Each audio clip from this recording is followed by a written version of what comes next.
Okay, Tim, I'm going to give you a little rundown on your guest book component. You can see here we're on what we call the front end of the website, and you can see here you've got a guest book. And so really all people do and all you would do if you want to catch up on your entries, go through the guest book that you've got in the chalet there. This is the one that I posted, and you just come here, pull this down a little bit, and you enter a title. Let's do a test one here. My keyboard's, there we are. So the name would be blah, and their email would be blah, blah, blah, blah. And they comment about how great and wonderful everything is at the Knorr House, and they hit submit.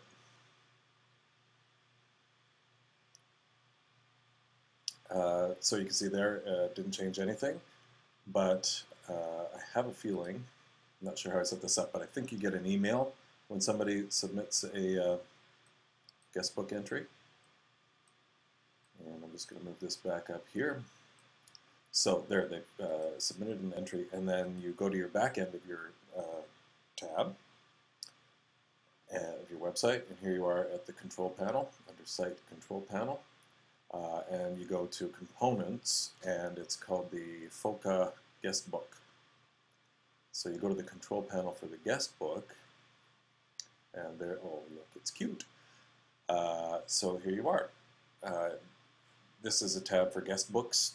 You only have the one for Knorr House, don't need another one, so you don't really need that tab. You just go to Items. So here's the one, the original one that I sent in, which is published. And then there's the test that we just did, and you can see it's not published. So when somebody writes an entry in the guest book, you would come here, you can click on this, the name of the entry, and it brings you to this, which if they've misspelled anything, you can edit it. If they put a dirty word in there, you can just take it out, or whatever. Get it ready to go if you need to, and then just click Save. Oh, you can hit the Yes radio button there to publish it, or you can just click this and then click Publish. So there you can see it's published. Now if you go back to your guest book, and if you're using Firefox, oops, which I highly recommend, I hope you're not using Internet Explorer because it's the worst thing ever. Anyway, whatever browser you're in, you just press Reload, and it reloads your web page. And then you can see above mine, so the latest one with the date prints out right there. Bing, bang, boom. And when you're in there, the back end, you can actually change the dates and things, so I should show you that before we go. Besides, we have to unpublish that weird one. So let's say this one, if you're entering old ones, this comes up,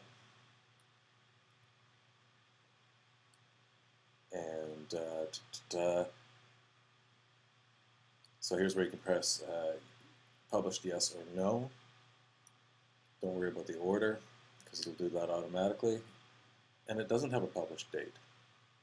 So I'm going to have to figure out how to do that and tell you in another video. Because you don't want them all popping up having entered on the same date. So I'll do that on another video. There you go, how to deal with your guest book.